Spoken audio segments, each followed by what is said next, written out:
மூன்றாவது வசனத்தில் இப்போ 3 விஷயங்கள் அல்லாஹ் சத்தியம் பண்ணிட்டான். தீனில் சத்தியம் பண்ணான், அடுத்தது ஜெய்தூனில் சத்தியம் செய்தான், அடுத்ததாக தூரில் சத்தியம் செய்திருக்கிறான். 4வதாக அல்லாஹு தஆலா சத்தியம் செய்வது வஹாதல் பலதில் அமீன். அல் பலத் என்றால் ஊர் என்பது அர்த்தமாகும். அல் பலத் என்றால் ஊர். நாட்டுக்கும் சில நேரங்களில் பலதுன்னு சொல்லுவாங்க. அல் பலத் என்றால் ஊர். பலதி நீங்கள் காயல்பட்டினம் என்று சொல்லலாம். என்னுடைய ஊர் வந்து காயல்பட்டினம். அல் பலதுல் அமீன் என்பது பலதுக்குரிய அந்த ஊருக்குரிய ஒரு சிஃபத்.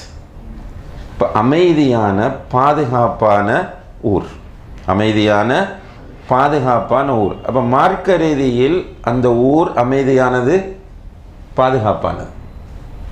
இது கவுனியன் அல்ல, கவுனியன் பிரபஞ்ச ரீதியில் அல்ல, மார்க்க ரீதியில் அது அமைதியும் பாதுகாப்பும். இப்போ இதை அல்லாஹு தஆலா குர்ஆனில் இது அமைதியான பாதுகாப்பான ஊர் என்பதை சூரத்து ஆல இம்ரான் 96-97 வலியுறுத்துகிறார். அதே போல் சூரத்துல் அன்கபூத் 67 இந்த செய்தி அல்லாஹு தஆலா சொல்கிறான். சூரத்துல் பக்ரா 126 சொல்கிறான். அதாவது அல் பலத் என்று கூறுவது எந்த ஊரா? மக்கா. அந்த மக்கா அமைதியானது, பாதுகாப்பானது. அப்போ அந்த மக்காவில் குழப்பம் விளைவிப்பது கூடாது. அதான் இந்த ரெண்டுக்கும் இடையில் வித்தியாசம். சிலது அமைதியாக இருக்குமெண்டா போய் நம்ம குடியிருந்தால் மனசுக்கு ராஹத்தா அமைதியாக இருக்குமென்ற அர்த்தத்தை எடுக்கலாம். அந்த அர்த்தம் அல்லது அங்கே போயிருந்தால் அமைதி கிடைக்கும், ராஹத் கிடைக்கும் என்பதல்ல.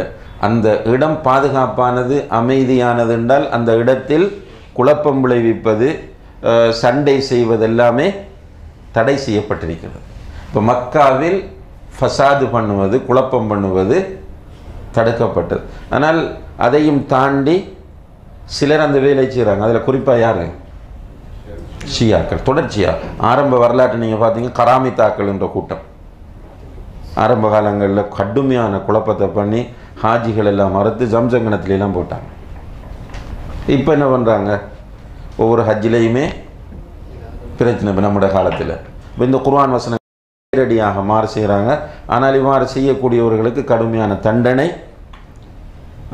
இருக்கிறது என்பதை நம்ம ஹதீஸ்களில் பார்க்கக்கூடியதாக இருக்கிறது. இப்போ இந்த 4 விஷயங்களின் மீது அல்லாஹு தஆலா சத்தியம் செய்திருக்கிறான். என்னென்ன? அத்தி, ஜெய்தூன், தூர், மக்கா. இந்த 4லும் அல்லாஹு தஆலா சத்தியம் செய்திருக்கிறார்.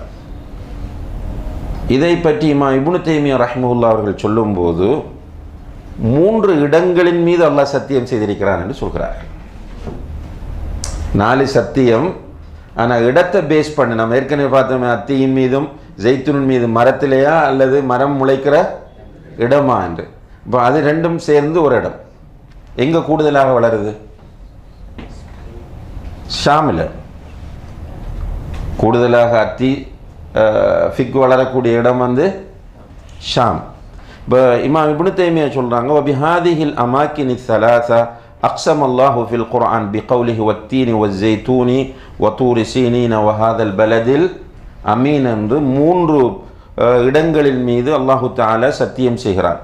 ஃபபலது தீனி வஸ்ஸைத்தூன் ஹியல் அர்துல் முகத்தஸா அல்லதி புஇஸ மின்ஹா அல் மஸீஹ்.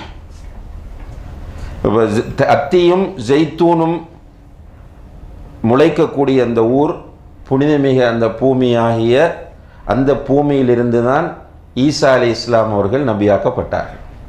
அப்போ அது எங்கது? ஷாம், அந்த பலஸ்தீன் ஏரியாவை குறிக்கும்.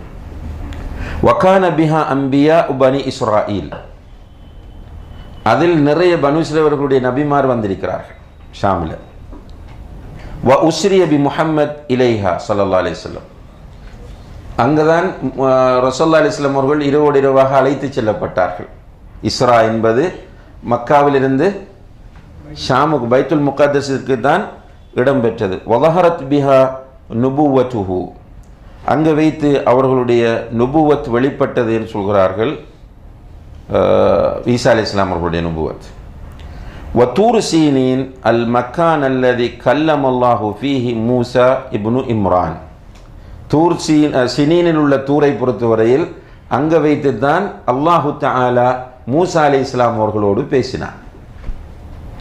மூன்றாவதாக வஹாதல் பலதுல் அமீன் ஹுவ பலது மக்கா அல்லதி பஅஸ அல்லாஹு மின்ஹு முஹம்மதன் ஸல்லல்லாஹு அலைஹி வஸல்லம் வ அன்ஸல அலைஹில் குர்ஆன். அங்கே தான் அல்லாஹு தஆலா முஹம்மது ஸல்லல்லாஹு அலைஹி வஸல்லம் அவர்களை நபியாக ஆக்கி அவர்கள் மீது குர்ஆனை இறக்கி வைத்தார். இப்போ அல்லாஹு தஆலா பொதுவாக ஒன்றின் மீது சத்தியம் செய்தால் அது ஒரு மிக முக்கியமான ஒன்றாகத்தான் இருக்கும்.